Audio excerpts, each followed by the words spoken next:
This week I've got an unsolved case just for you. An Iraqi-born British engineer? A professional hitman? The French Alps? Sounds like a classic Hollywood plot. But, alas, it's real. Now put on your ski caps. Grab your magnifying glass. We're headed to the French Alps.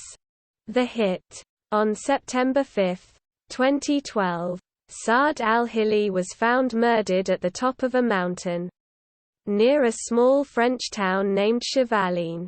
He had been shot 4 times. Twice in the head. Worse yet, his wife, mother-in-law were also murdered, suffering multiple gunshots including 2 in the head. His 2 daughters were also with him but were, luckily, alive. One, 7 years old, had been shot in the shoulder and hit in the back of the head. The other daughter, 4 years old, was unhurt and hidden underneath her mother's legs. The final victim was a local bicyclist, shot 5 times including, you guessed it, twice in the head. The shooter fired 21 total bullets, most likely at moving targets, and 17 bullets had found their mark. By all accounts, this seemed like a professional hit. The investigation. The first phase of the investigation looked into Al-Hilli himself. Had the British engineer, born in Iraq, who worked on satellites for a living, gotten involved in some nefarious affairs? Because of the professional look of the attack, investigators hunted down any reasons for a contract killing to occur. More on this later. The second phase involved a hard investigation of family members, especially Al-Hilli's brother, Zaid. The brothers hadn't spoken in almost a year except through lawyers, as they were sorting out their late father's estate. The sorting was contentious. More than $1 million, a house near London, and a studio in Spain were all up for grabs. But, according to the brother, there was no feud. We weren't riding around on horses shooting at each other. Could this have been motive enough to hire a contract killer? The third phase of the investigation started to get silly. At one point, multiple newspapers leaked a story that the Al-Hillis had been killed because of their connections to Iraq.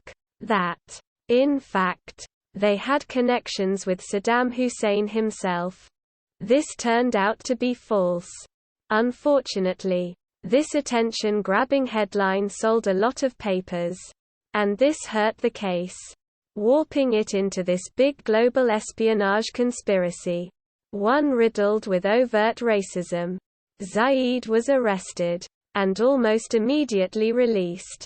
But what about the bicyclist? Had the local just been in the wrong place? Wrong time? His name was Sylvain Mollier, 45 years old, and his body was found in a strange place for a local bicyclist. He had recently been employed by a company that supplied nuclear components to the global market. Could he have been killed because of his knowledge? Alas, no. All leads concerning leaked secrets, satellites, nuclear knowledge, all of it was conjecture. Something more appropriate for novels than real life. The investigators had hit a dead end. Things fall apart. Satellite footage, cell phone pings, you name it. All pieces of data were combed through to try and find a lead. A description of a lone motorcyclist rose to the surface. Then, connections of the bicyclist, Mollier, to his ex-wife's inheritance. Every single possible reason for motive was brought under the microscope but to no avail. The investigators brought in anyone who could have ties to this incident: military, past psychotic breaks, a routine interview of a soldier, Patrice Menegaldo, as a witness led to more craziness in this case. 2 months after the interview, Menegaldo killed himself, claiming in a note that could not handle being a suspect in a murder. Could this be it? The killer, Heavy with guilt. Ending his life because of his crimes? Possibly. But why wait 21 months after the actual incident? Lead detective Eric Maylord refused to release the details of Menegaldo's 7-page suicide letter. He does not believe Menegaldo was the killer. So was this incident a perfect crime? Or the horrors of some planned lunacy? I don't like perfect crimes, claimed Maylord. Coincidence? The universe is rarely so lazy. Now for the peak strangeness. 7 hours after the murders in the Alps, a man named James Thompson started feeling nauseous. He left work and headed to his home in Mississippi of the great US of A. He didn't make it. His heart had stopped working. Thompson was divorced. Amicably. From a dentist he had married in 1999.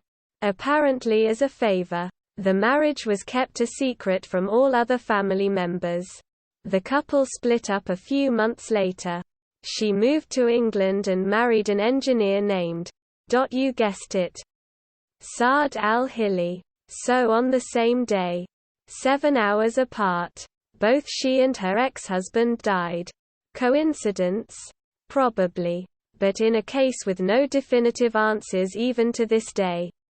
Everything is suspect. So many questions. So few answers.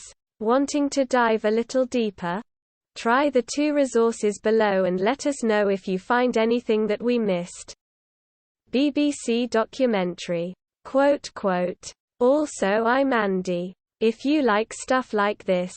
My writing partner and I have a free weekly newsletter about mystery, crime and pop culture. We'd love to write it full-time, and the more of you reading, the likelier that becomes. Check us out.